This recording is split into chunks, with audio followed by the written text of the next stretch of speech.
اهلا بيكم في فيديو جديد، وكل ما تشوف فيديو ليا هتقول لي هل من مزيد، وانا عشان بحبك هقول لك اكيد. انواع الوحوش اللي موجوده على الارض كتير ومختلفه، وعلى طول كانت بتحارب بعض. بس بدل ما يحاربوا بعض ويدمروا الكوكب، اتفق الوحوش والبني ادمين مع بعض وعملوا قصه فيلمنا النهارده، مصارعه الوحوش. وكل وحش كان بيلعب باسم مدينه، ومدينه ستوكر كان عندها اعظم فريق، البطل رايبورن والمدرب الاسطوري جيمبو. رايبورن كسب 9 بطولات عالم وكان في الطريق للعشرة، بس اختفى هو والمدرب جيمبو وهم في البحر، وانتهت حكاية أعظم فريق مصارعة. وفضلت مدينة ستوكر كتير من غير بطل، لحد ما جه صديق المدرب جيمبو واكتشف الوحش ده اللي اسمه صعب خالص ومش هنعرف ننطقه، فهنسميه مدحت مثلا. لا طبعا بهزر، هيبقى اسمه الوحش مدحت. لا خلاص كفاية هزار، هيبقى اسمه شارك، لأنه هو شارك فعلا. وشارك هيلعب على لقب العالم في استاد مدينة ستوكر اللي حصل فيه كل تاريخهم العظيم في المصارعة، والمدينة كلها كانت رايحة تشجعه. بس البنت دي شكلها مختلفة عن بقيتهم، تقدر تقول متحمسة شوية، سعيدة بزيادة، ما تفهمش، بس هي مهيبرة. وبنكتشف هي متحمسة قوي كده ليه، علشان تبقى بنت المدرب الأسطوري جيمبو، واسمها ويني، ودي مامتها. وبس كده ويلا بينا على الحلبة. بس قبل العركة اللي هتقوم دي، بيفكر المذيعين دول الجمهور بريبورن وجيمبو، وبيبان قد ايه الناس بتحبهم. وبيكون الماتش ده ما بين شارك وما بين البطل الحالي كلب البلدوج ده. وبيبدأ الماتش وبيكون الكلب ماسك شارك وهاتك يدعك. بس ويني بتلاحظ حاجة، وان هو بيلمس مناخيره قبل ما يضربه، وبتروح تقول لشارك، وبسببها بيكسب الماتش وبيبقى هو بطل العالم وبياخد الحزام. بس في مفاجأة كبيرة، شارك بيقول لهم ان هو هيسيب ستوكر سيتي ويروح يلعب في مدينة تانية. وبيظهر راجل ملزق كده وبيكون ده الراعي الجديد لشارك، والناس ما بيبقوش عارفين يعملوا ايه، وخصوصا ان البلد كلها بتقوم على المصارعة دي. والعمدة بيقول لهم ان الراعي الجديد بتاع شارك عايز يشتري الملعب ويهده ويعمل مكانه موقف للعربيات، وانهم لازم يبيعوا له عشان البلد ما تفلسش. بس ويني بتعترض، وهو بيقول لها ما قدامناش حل تاني، بس قدامنا 90 يوم، لو تعرفي تجيب لنا وحش يصارع في الفترة دي ممكن نلحق الاستاد. وبتخرج ويني وبتروح للاستاد، وبتقعد تفتكر ذكريات باباها مع البطل ريبورن، وبتفتكر ويني كتاب باباها اللي كان حاطط فيه كل افكاره عن المصارعة.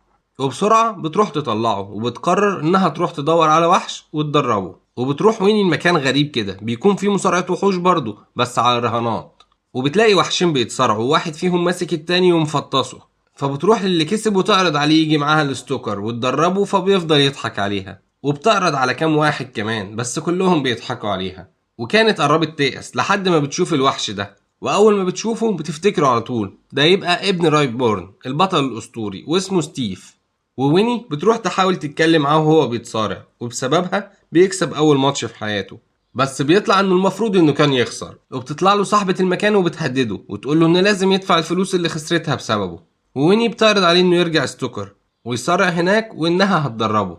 وهو ما كانش موافق في الاول، بس اضطر يوافق عشان الفلوس اللي عليه. وبتركب ويني فوق دماغه وبيتمشوا لحد ستوكر سيتي. واول ما بيوصلوا البلد بيدخلوا مكان التدريب، وستيفي بيفضل يفتكر ذكرياته مع ابوه. وويني بتعرفه انهم لو ما نجحوش في اللي هيعملوه ده هيهدوا الاستاد ويعملوا مكانه موقف. بس هو بيقول لها انا ماليش دعوه بالهري ده، انا جاي عشان الفلوس وبس.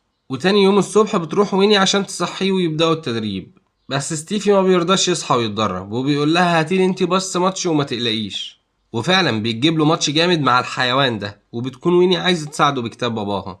وهو كان منفض في الاول، بس بيتفاجئ لما يعرف ان الماتش بجد، لانه كان مفكره زي الماتشات اللي بيمثل فيها وياخد فلوس على الخساره. ولما عرف فضل يهرب منه وده يجري وراه، لحد ما في الاخر بيتعبوا هما الاتنين ويقعوا، بس ستيفي بيلحق يحط ايده عليه وهو اللي بيفوز. وفي الوقت اللي اختاروا فيه ان الماتش ده يبقى اسوأ ماتش في الاسبوع، بيكون شارك قاعد بياكل في الحيوانات اللي بتلعبه هناك. وبتحاول ويني تدرب ستيف، وبيكون فاشل جدا في التدريبات. ويني ما بتبقاش عارفة ليه مع انها ماشية على نفس الخطوات اللي في الكتاب. فبتقعد تتكلم معاه، وكانت عايزة تعرف هو بيحب ايه، وبالصدفة بتعرف انه بيحب الرقص، فبتيجي في دماغها فكرة.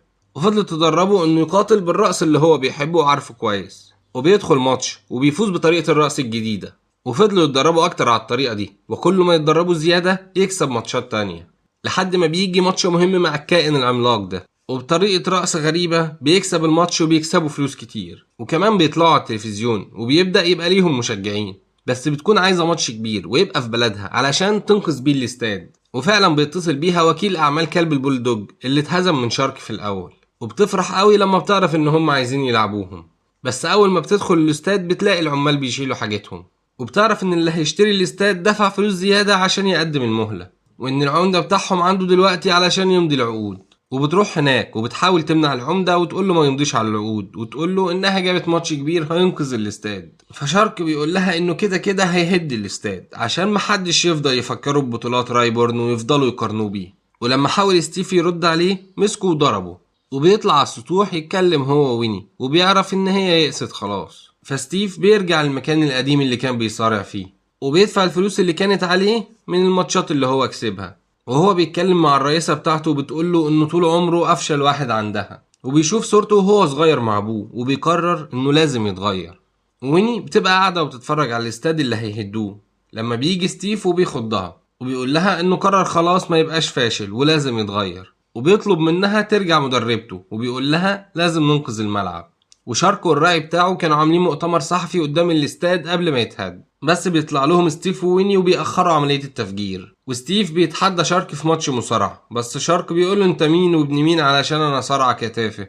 وهنا ستيف بيعلن السر اللي كان مخبيه ويقول له انا بيه ابن بيه، وانه يبقى ابن البطل الاسطوري ريبورن. ويتفقوا على 3 جولات، ولو ستيف فضل عايش الاستاد مش هيتهد. والبلد كلها اتجمعت وبنوا لستيف مكان علشان يتدرب فيه. وستيف كان كل مرة بيفشل بس بيرجع ويحاول من تاني، لحد ما في النهاية قدر يخلص التدريب، وبكده يبقى جاهز علشان ماتشه مع شارك.